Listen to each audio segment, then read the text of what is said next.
बौद्ध धर्म में कई संगतियां हुई और अलग अलग राजाओं ने अपने अपने समय में संगतियां की, यानी कि बौद्ध धर्म के प्रचार प्रसार के लिए ये संगतियां बनाई गई थी। अलग अलग राजाओं ने बौद्ध धर्म को आगे बढ़ाने के लिए ये संगतियां की गई थी। वो संगतियां कहाँ कहाँ पर थी, थोड़ा सा यहीं पर देख लेते हैं, आगे समझते हैं हम।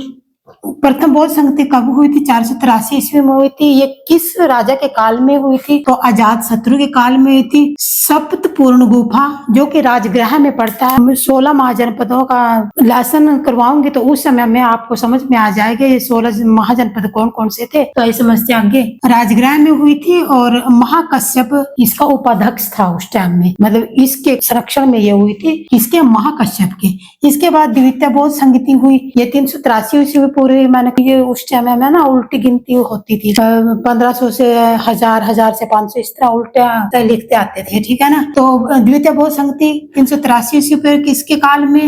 ये कालाशोक के काल में हुई थी। और कहाँ पर हुई थी? 16 महाजनपदों में, वैशाली में हुई थी, इसके संरक्षण में हुई थी। यानी कौन उस समय में उपाध्यक्ष था इसका? तो वो था सर्वकामी। इसके बाद तृतीय बौद्ध संगति की बात करते हैं, 251 ईस्वी पूर्व में हुई थी और ये अशोक के काल में हुई थी, जो पाटलिपुत्र था, जो आज के बिहार में पड़ता है, वहां पर। और मोगलीपुत्र तीसम उपाध्यक्ष था उस समय में इस बौद्ध संगति का करवाने वाला, यानी कि इसका अरेंज करवाने वाला मोगलीपुत्र तीसम था। अब चतुर्थ बौद्ध संगति, ठीक है ना, ये पहली शताब्दी में हुई थी, यानी जिस समय ये दुनिया स्टार्ट हुई होगी उस समय में। तो वहां पर कौन था? ये कनिष्क था। ये कुंडल वन में हुई थी जो कि कश्मीर में पड़ता है, और वसुमित्र इसका उपाध्यक्ष था। अब थोड़ा बौद्ध संगति की फिर आगे ना आ करके ये शाखाएं अलग अलग बंटने लगी, कुछ कुछ तांत्रिक विद्या करने लगे, कुछ धर्म पर चलने लगे। इस प्रकार से इसमें फूट पड़ती चली गई। वो कल की वीडियो में मैं आपको बताऊंगी।